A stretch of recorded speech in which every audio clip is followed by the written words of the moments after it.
Hello, स्वागत है आप सभी का मेरे यूट्यूब चैनल स्कूल ट्यूशन गुरुजी में। बच्चों, हम कर रहे थे आपका चैप्टर 2 अध्याय 2 एसिड बेस एंड सॉल्ट, यानी अम्ल, क्षार एवं लवण। और बच्चों, इसमें हम एनसीईआरटी का रिव्यू कर चुके थे। अब करना है हमें क्वेश्चन आंसर्स को, यानी इन टेक्स्ट क्वेश्चन को या पाठ के मध्य के जो प्रश्न उत्तर होते हैं उन्हें। तो चलिए बच्चों, शुरू करते हैं इन्हें। तो बच्चों, आपका सबसे पहला प्रश्न है क्वेश्चन नंबर 1, प्रश्न 1। Why should curd and sugar substances not be kept in brass and copper vessels?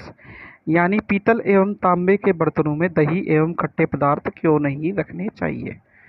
तो बिल्कुल आसान सा उत्तर है बच्चों, जरा देख लेते हैं। उत्तर क्या है कि आप सभी को पता है, वैसे जनरली अगर डिस्कस कर लेते हैं जो है आंसर्स आप इसमें से देख करके लिख सकते हैं। जनरली डिस्कस कर लेते हैं।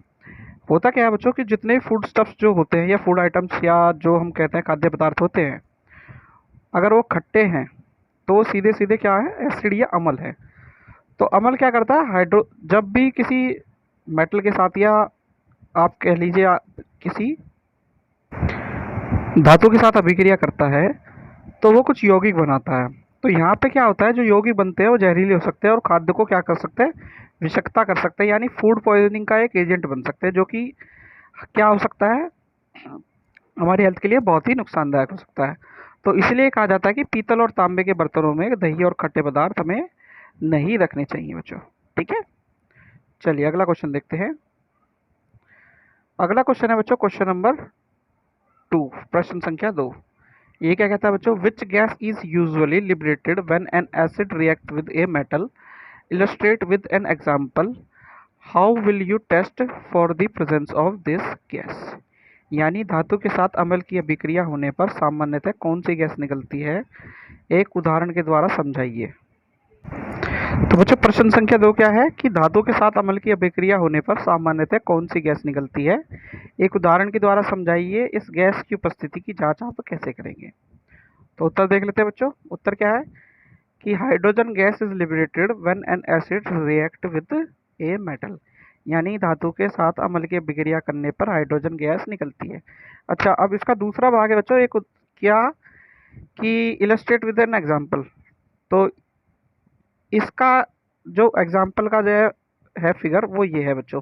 दूसरा, how will you test the presence of the gas, उसका भी अगर आप जो है डायग्राम के थ्रू आंसर देना चाहे तो यही है, क्योंकि इसमें पूरी चीज़ बता रखी है कि कैसे पॉप साउंड प्रोड्यूस होती है जब हाइड्रोजन गैस जलती है। ठीक है, और रिटर्न में करना है तो रिटर्न के लिए हम आंसर ऐसे लिख सकते हैं बच्चों।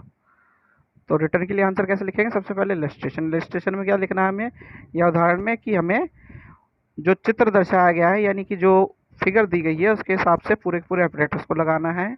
जिंक ग्रेन्यूल को टेस्ट ट्यूब में डालना है, उसमें 5 ml dilute hydrochloric acid slowly डालना है। तो रिएक्शन होगा उन दोनों के बीच में, जिंक और हाइड्रोक्लोरिक एसिड के बीच में, और हाइड्रोजन गैस इवॉल्व होगी। अब test for the hydrogen gas, यानी H2 गैस का परीक्षण। तो इसे क्या करना है हमें, H2 गैस सॉल्युबल नहीं होती है वाटर में, तो इसे हम क्या करते हैं, सॉफ्ट सॉल्यूशन के अंदर से पास करते हैं। तो इसके बबल्स क्या होते हैं, ट्रैप हो जाते हैं उसमें। और फिर जब एक बर्निंग कैंडल जब बबल्स के पास में लाते हैं, क्योंकि बबल जो 100 बबल्स है वो फिल्ड होते हैं पूरे पूरे किससे, हाइड्रोजन गैस से, तो बस्ट कर करके पॉप साउंड के साथ जलते हैं। तो ये हो गया इसका टेस्ट बच्चों। ठीक है, यही इसका आंसर है। चलिए अगला क्वेश्चन देखते हैं। ये आखिरी क्वेश्चन है बच्चों इन टेक्स्ट क्वेश्चन का, आपका इस वाले पार्ट का क्वेश्चन है बच्चों, ध्यान से देख लीजिएगा क्वेश्चन आपका कि a metal compound a reacts with dilute hydrochloric acid to produce effervescence, the gas evolve extinguishes a burning candle, right and balance equation chemical equation for the reaction if one of the compound formed is calcium chloride। यानी कोई धातु यौगिक ए तनु hydrochloric अम्ल के साथ अभिक्रिया करता है तो बुदबुदाहट उत्पन्न होती है। इससे उत्पन्न गैस जलती मोमबत्ती को बुझा देती है। यदि उत्पन्न यौगिकों में से एक कैल्शियम क्लोराइड है तो इस अभिक्रिया के लिए संतुलित रासायनिक समीकरण लिखिए बच्चों। अच्छा, अब एक चीज़ समझ लीजिए, इसने क्या बोला कि एक कोई धातु है वो आपके क्या कर रहा है, अभिक्रिया कर रहा है तनु हाइड्रोक्लोरिक अम्ल के साथ, यानी डाइल्यूट हाइड्रोक्लोरिक एसिड के साथ। और जो आपका प्रोडक्ट बन रहा है एंड प्रोडक्ट वो है कैल्शियम क्लोराइड। तो जो गैस फॉर्म होगी वहाँ पे आपको अगर याद हो कुछ, जो हमारी जो रिएक्शंस थी उसमें हमने देखा था कि मेटल कंपाउंड जो है वो कैल्शियम कार्बोनेट है। ठीक है, जो कार्बोनेट्स वाली हमने रिएक्शन पढ़ी थी ये उसमें से है बच्चों। तो यहाँ पे क्या होगा बच्चों, आंसर सीधा सीधा, as the end product is calcium chloride and the gas formed is carbon dioxide, the metal compound A must be calcium carbonate, therefore the reaction between calcium carbonate and hydrochloric acid is, ये वाली इसकी reaction हो जाएगी बच्चों। यानी चूंकि अंतिम उत्पाद कैल्शियम क्लोराइड है और बनने वाली गैस कार्बन डाइऑक्साइड है, तो धातु यौगिक ए कैल्शियम कार्बोनेट होना चाहिए, इसलिए कैल्शियम कार्बोनेट और हाइड्रोक्लोरिक अम्ल के बीच प्रतिक्रिया होती है और ये आपकी प्रतिक्रिया दर्शाई गई है बच्चों। ठीक है, तो बच्चों ये वाला जो है पार्ट वीडियो का यहाँ पे होता है कंप्लीट। आशा करता हूँ आपको वीडियो अच्छी लगी होगी। Thank you.